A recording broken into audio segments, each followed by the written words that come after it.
Assalamualaikum warahmatullahi wabarakatuh. Waalaikumsalam. Alhamdulillahi rabbil alamin.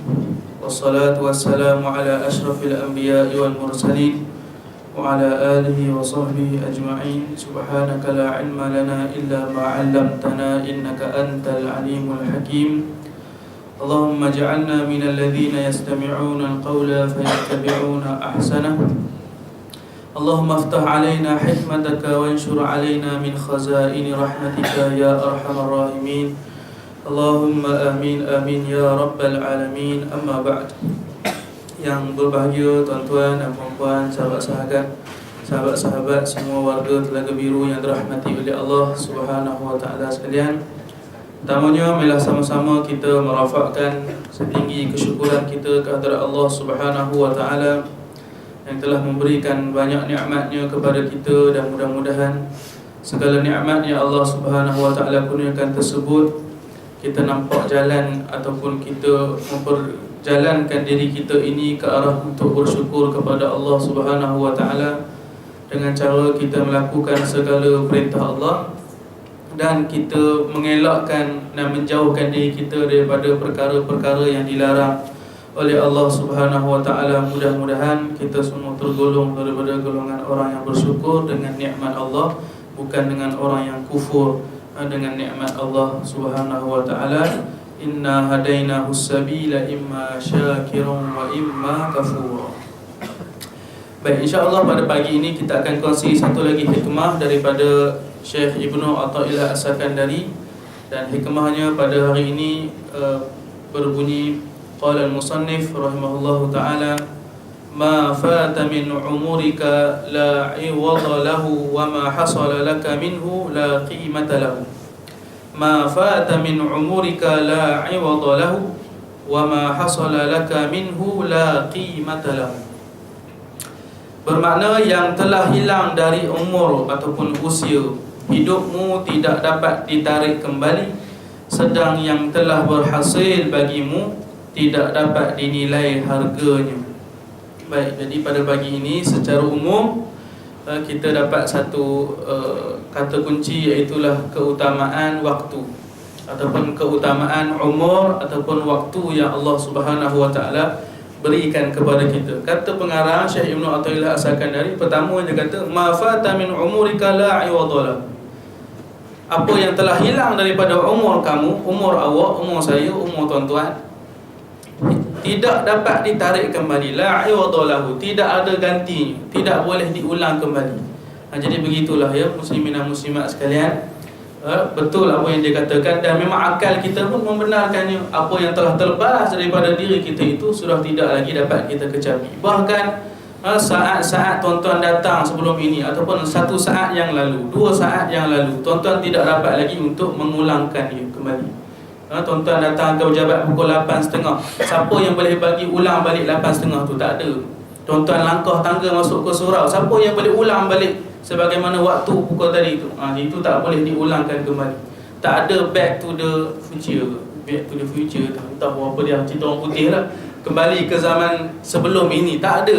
Tipu je tuan-tuan. Tidak boleh digalang ganti. Kalaulah ada yang boleh menggantikan masa yang lalu, sudah tentu manusia akan berbondong-bondong nak beli ataupun nak dapatkan masa yang telah dia lepaskan. Tuan-tuan cuba, tuan-tuan, kalau adalah orang berjaya membuat mesin kembali ke waktu zaman dahulu, Doraemon ke contoh ada kan, dia tarik laci tu pergi ke zaman dulu. Seronok lah. Memang tak mati lah kita, agak-agak dah nak mati, dah tua dah, kembali ke zaman dulu, muda balik, seronok. Tapi tak ada macam tu. Kalau ada benda tu, tuan-tuan sanggup beli walaupun harga dia beratus-ratus ribu, betul tak? Sanggup buat loan bank. Setiap orang mesti ada loan bank dia. Apa dia? Bank atau loan untuk membeli seekor Doraemon contoh. Sebab Doraemon ada pintu tu contohnya, tapi tak ada. Sebab apa? Sanggup. Contohnya kalau kita kemalangan, kita terlelap sesaat saja, terlanggar kereta orang contoh. Kalau ada orang tawar, encik nak beli tak? Saya boleh bagi encik kembali 5 saat sebelum ini, tapi harga dia 10,000. Nak? Kita nak? Nak tuan-tuan? Nak? Yang masa kita terlelap mata satu saat tu menyebabkan berlanggar isteri anak kita meninggal. Ada orang tawar kita, saya tawar pada awak 5 saat sebelum ini, awak nak tak? saya sanggup beli harta walaupun 100,000, pinjam pun tak apa, saya pinjam alung tak apa, jadi anak isteri saya dapat. Tapi tak boleh. Awak dah berlanggar, awak tak boleh nak kembali kepada masa yang telah awak terlepaskan. La iwadalah, tidak ada galang ganti, tidak ada benda yang boleh menampung kembali waktu yang telah dihabiskan. Jadi muslimin yang dirahmati oleh Allah Subhanahu wa taala, maka betul apa yang disebutkan oleh musannif, ma fata min umrika la iwadalahu. Apa yang telah terlepas, yang telah hilang daripada umur kamu, la iwadalahu, tidak ada galang ganti. Jadi tuan-tuan, usia kita ni, umur kita ni adalah ibarat masa kita. Sebenarnya usia itu adalah masa kita. Kata Hasan Al-Basri, jasad kamu ataupun jisim kamu itu adalah ibarat hari-hari yang berlalu. Apabila berlalunya satu hari, maka sebahagian daripada badan kamu sudah tidak ada. Itulah perkiraan. Bila berlalu sehari, sebahagian daripada jisim kamu, badan kamu sudah tidak ada. Lama-lama tak ada langsung kat dunia. Apa dia? Mati. Begitu. Jadi yang kedua, wa ma hasala laka minhu la qimata lahu. Wa ma hasala laka minhu la qimata lahu, sedang yang telah berhasil bagimu, apa yang telah kamu usahakan, apa yang telah kamu gunakan waktu umur itu, apa yang kamu dapat itu dan kamu gunakan dengan cara yang terbaik, la qimata lahu, tidak ada nilai bagi. Sangat berharga umur yang kita gunakan tersebut untuk perkara-perkara yang berfaedah. Sangat berharga. La qimah, tidak ada galang gantinya. Sebab tu dalam Quran Allah Ta'ala sebut banyaknya dialog-dialog penyesalan bagi orang-orang kafir, bagi orang-orang yang tidak beramal di dunia. Mereka menyesal, minta kepada Allah supaya kembali ke dunia. Tapi tak boleh dah. Tak boleh dah untuk kembali ke dunia. Kenapa? Barulah mereka tahu masa yang digunakan untuk dunia, untuk beramal itu sangat berharga. La qimatalah.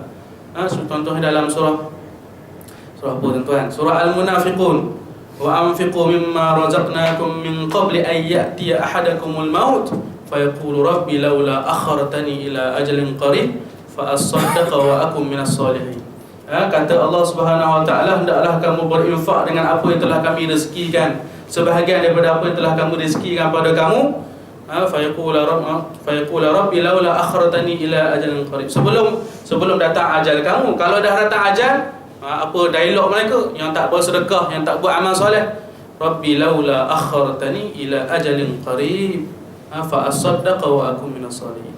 Wahai Tuhanku, laula akhartani ila ajalin qarib, kalaulah boleh engkau kembalikan aku kepada satu masa yang sekejap saja. Maksudnya nak kembali ke dunia sekejap saja, 10 saat ke, setahun ke, sekejap saja, janji aku boleh pergi ke dunia, fa asaddaqa, dan aku nescaya akan mensedekahkan, aku akan bersedekah. Tingginya nilai sedekah itulah ayat ni nak cerita. Wa aku minas solihin, dan yang kedua, aku nak jadi orang soleh. Itu adalah dialog-dialog yang Allah Ta'ala dah cerita dah. Dialog-dialog yang akan datang. Siapa yang nak ucap? Kita kalau tak beramal. Tuan-tuan nak dialog tu? Tak nak. Saya pun tak nak, tuan-tuan pun tak nak. Kalau tuan-tuan tak beramal, itulah dialog tuan-tuan. Allah Ta'ala dah cerita siap lah. Al-Quran cerita betul. Dia kata apa?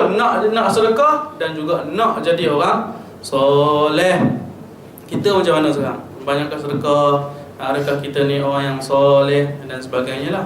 Muslimin dan muslimat yang dirahmati oleh Allah Subhanahu wa taala, maka usia ataupun umur ataupun waktu kita di dunia ini banyakkan sedekah, ataupun paling usahakan diri kita itu untuk menjadi orang yang tidak melakukan kemungkaran kepada Allah. Usahakan untuk kita banyak-banyak melakukan pahala untuk Allah Subhanahu wa ta'ala. Jadi ini menceritakan hikmah pada pagi ini, menceritakan tentang kepentingan kita menggunakan masa yang kita ada ini untuk kita mendapat laba di akhirat kelak. Dan kita boleh tengoklah cara-cara ulama-ulama kita dahulu menggunakan masa mereka lah. Saya sempat rujuk kitab Qimatuz Zaman 'indal Ulama, yang telah dikarang oleh Syekh Abdul Fattah Abu Rudah. Disusun, dicari dalam kitab-kitab lama, cerita tentang bagaimana para ulama-ulama terdahulu mereka menjaga ataupun memelihara, menggunakan waktu mereka dengan semaksimum mungkin untuk menjadikan waktu mereka bermanfaat. Antara yang kita boleh petik kisah-kisah mereka di sini ialah yang berlaku kepada Imam Al-Haramain. Imam Al-Haramain, imam kepada dua tanah haram. Besarlah. Hebatlah sampai orang gelar macam tu. Imam kita, imam ni imam masjid ke contoh kan. Imam ataupun mufti negeri Selangor gitu aja. Dia imam dua tanah haram, dua negeri. Dia yang jadi ketua ataupun yang orang merujuk segala ilmu dan sebagainya kepada dia. Abdul Ma'ali Abdul Malik bin Abdullah Al-Huwaini Asy-Syafi'i An-Naisaburi. Antara orang yang alim lah dalam mazhab Syafi'i. Apa dia kata? Imam Al-Haramain ni diceritakan dia tidak tidur dan tidak makan secara adatan. La yanamu wa la ya'kulu adatan, akan tapi dia itu makan dan juga tidur ittiraran. Kalau terpaksa, kalau dah tak mampu dah baru makan. Begitu tuan-tuan. Kenapa? Kerana tidak mahu untuk melepaskan waktu dia selain daripada bersolat, melakukan ibadah, taklif, mengarang kitab dan juga mengajar, menyebarkan ilmu. Sehingga diceritakan bahasanya dia dikalah dia waktu tidur dia adalah ketika mana beliau tertidur. Itu waktu tidur dia. Contohnya tengah mengajar begitu tidur tu. Tu dah jaga lah. Mengajar balik. Tu waktu tidur dia. Tuan-tuan ada tidur macam tu? Tak ada. Kita tengah berjabat, tengah depan komputer pun, saya lah ni. Komputer tiba-tiba bila pejam mata entah. Begitulah kan. Itu kita tengah angkat-angkat barang tiba-tiba tidur contoh. Tak adalah orang store, tak adalah macam tu. Tapi Imam Haramain tu begitu. Ghalabani naum, aku telah dikalahkan oleh tidur. Itulah waktu tidur dia. Tengah mengajar ke, tengah duduk baca Quran ke apa, tu terlentuk gitu kan, tertidur. Itulah waktu tidur. Masya-Allah, begitu hebat sekali. Yang antara yang kisah yang kedua, ulama-ulama kita menjaga waktu adalah yang kita boleh ambil daripada kisah Qadhi Abu Yusuf. Qadhi Abu Yusuf, salah seorang daripada antara murid rapat, pejuang hebat kepada mazhab Imam Abu Hanifah dan merupakan anak murid langsung kepada Imam Abu Hanifah An-Nu'man. Antaranya adalah Qadhi Abu Yusuf ini diceritakan tatkala anaknya mati, tuan-tuan, anaknya mati. Beliau tidak menghadiri pengembumian anaknya, tidak pergi menguruskan jenazah anaknya. Kerana apa? Dia kata, aku tidak sanggup untuk melepaskan Abu Hanifah, takut kalau-kalau aku terlepas sesuatu yang sangat berharga. Masya Allah. Lebih utamakan guru dia mewakilkan kepada jiran-jiran dia, sahabat kerabat dia, kaum kerabat dia untuk menguruskan jenazah anak sendiri. Sampai ke tanam tak hadir juga dia pergi mana? Belajar dengan Imam Abu Hanifah An-Nu'man. Itu hebatnya mereka kan. Menggunakan waktu untuk belajar tersebut lebih utama daripada waktu-waktu lain. Kita lah, contohlah kalau tak ada anak, kita kalau ada anak ni, aduhlah anak meninggal, sedih, pergi tengok dan sebagainya. Tidak, dia dah matilah. Dia pergi belajar dan meneruskan kehidupan. Itu pula ada sebahagian kisah yang juga diriwayatkan dalam kitab-kitab tersebut. Ada sebagian ulama yang mereka ini tidak makan dengan suapan sendiri 30 tahun kan. Ibnu Syahnun ke apa benda nama dia kan. Dia mengajar dan mengarang kitab, yang bagi dia makan siapa? Dia punya khadam. Dia tengah menulis kitab, khadam dia suap makan, tak pernah makan dengan suapan dia sendiri. 30 tahun, tuan-tuan boleh bayang. Tak pernah makan dengan suapan sendiri. Tengah menulis ke, makan, sambil makan, tulis, masya-Allah. Kita sambil buat kerja pun makan, tu terbalik. Tu kita lah kan. Sambil buat kerja makan, nyok, lapar lah, Maggi pula, Maggi. Lepas tu beli popok kat Siti, tak bayar pun, hutang. Lepas tu pergi ambil air kotak pula, sambil kerja. Tu yang tidur tu, masya-Allah. Jadi begitu. Mereka, masya-Allah, tidak sama sekali fokus dengan apa yang telah dilakukan. Semua ni saya sebut ada tentang muhasabah bersama lah. Bukan saya ni hebat sangat, tidak. Tetapi muhasabah bersama, saya juga kadang-kadang melakukan perkara-perkara yang merugikan masa saya sendiri. Wallahu alam. Jadi itulah antara perkara-perkara yang kita boleh kongsikan bersama pada hari ini. Jadi muslimin dan muslimat sekalian, marilah sama-sama saya mengajak diri saya terutamanya dan kita semua untuk memanfaatkan masa kita, kerana apabila kita sudah mati, maka ketika itu kita sudah tidak boleh melakukan amal soleh. Bahkan ketika itulah kita hanya akan dipersoalkan oleh Allah Subhanahu wa ta'ala. Kata Sayyidina Ali, an-nasu niyamun izamatu intabahu. Manusia pada waktu sekarang, waktu dia tengah hidup, dia itu adalah mati. Dia tidur. Waktu hidup dia tidur, bila mati barulah terjaga. Terjaga sebab apa? Dah kena tanya ma rabbuka, ma nabiyuka dan sebagainya. Barulah terjaga alamak sesalnya. Di dunia dahulu dia seolah-olah tidur, tidak melakukan sebarang amalan. Yang baik itu semua daripada Allah, yang kurang dan lemah itu daripada kelemahan diri saya sendiri. Mudah-mudahan kita semua bersemangat untuk meneruskan kerja kita masing-masing kerana Allah Subhanahu wa taala. Wallahu alam. Assalamualaikum warahmatullahi taala wabarakatuh. Tasbih tafadhal dan salat. Subhanallah.